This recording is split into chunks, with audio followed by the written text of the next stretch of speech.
Hey there, Tuba Titan Tour with a video about Welcome to Demon School Iruma Kun. This is sort of a review, but not really. I just want to talk about the series in general, because again, you guys watched the episode, it was cool.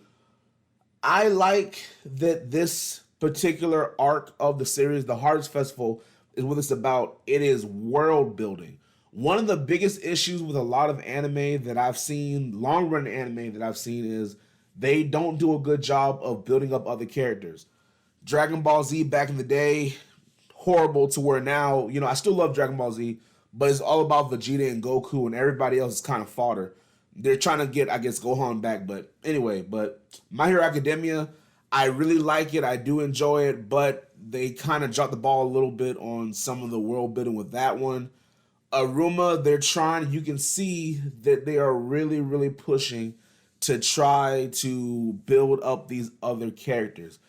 To be honest, before this season, a lot of the characters in this episode, I had no idea what their name was. It was centered around Aruma and his core group of friends, and that was pretty much it. You saw the other characters, but they didn't really get a lot of shine. But in the Harvest Festival arc, they're really pushing other characters. Aruma didn't even really get seen until at the very end of the episode. The first half of this episode was centered around Garp and Agnes, I believe that's his name, and that other weird girl that that dances around all the time, Desenko, her and her friends. That was what the majority of the first half of the episode was about. And one thing I want to say, I like this new Garp. I've seen every episode of this series, but you tell me if I'm crazy, but I didn't have Garp as having that personality. I didn't see that up until this episode. He's really, really outgoing. He reminds me of my friend Dion. He's very, very outspoken. He wants to help everybody. And then the guy that reminds me of myself is Agnes.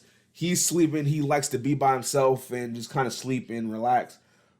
And to see their dynamic going back and forth, I really like that. I want to see more of that going forward because they have a good, friendship dynamic that really, really helps with the series. We also saw a little bit about the teachers. The teachers, they were getting together, kind of talking with each other, seeing who was going to win. They reflected on their days when they were in the Harvest Festival back in the day. We actually saw Buncheko. It's been a while since we've seen her.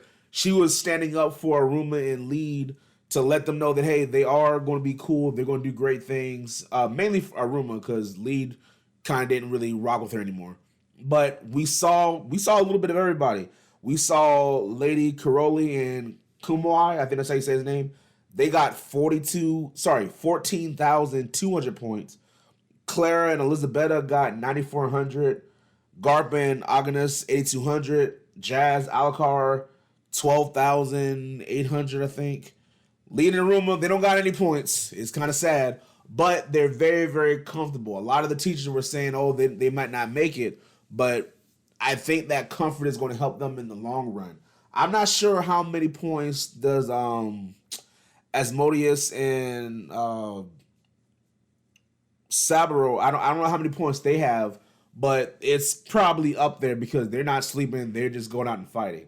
But I do like that they're trying to set personalities for each and every character, which is going to really help this series going forward. My biggest gripe again on animes that I've seen is we've seen the main character and maybe somebody around him that they keep building up and building up and building up to where they're so OP to where everyone around them, it doesn't make sense to why we're even talking with the people around them. They're there, but they just kind of take up screen time. And I think the author is doing a good job of trying to make each and every character super important because if this show, yes, is Welcome to Demon School Iruma Kun, but if he's the only interesting character or one of the few interesting characters in the series, there's not much room for growth, and the series will end up kind of dying out a little bit. Maybe not dying out, but it won't be as interesting as it could be, and it limits you on the amount of storylines you can make if you only have a few characters that you can draw from. But I mean, Jazz is one of my favorite characters now,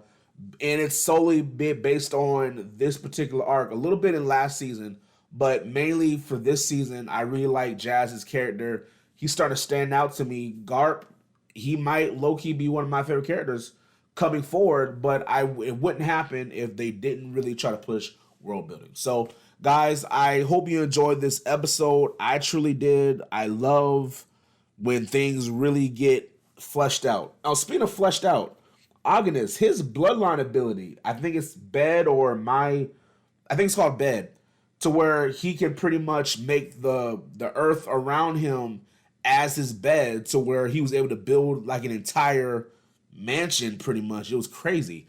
I think that's a really, really cool ability. But anyway, I hope you enjoyed this video. Follow me back for more. Subscribe to me if you're watching this on YouTube. I truly enjoy making this content. And yeah, take care. Deuces.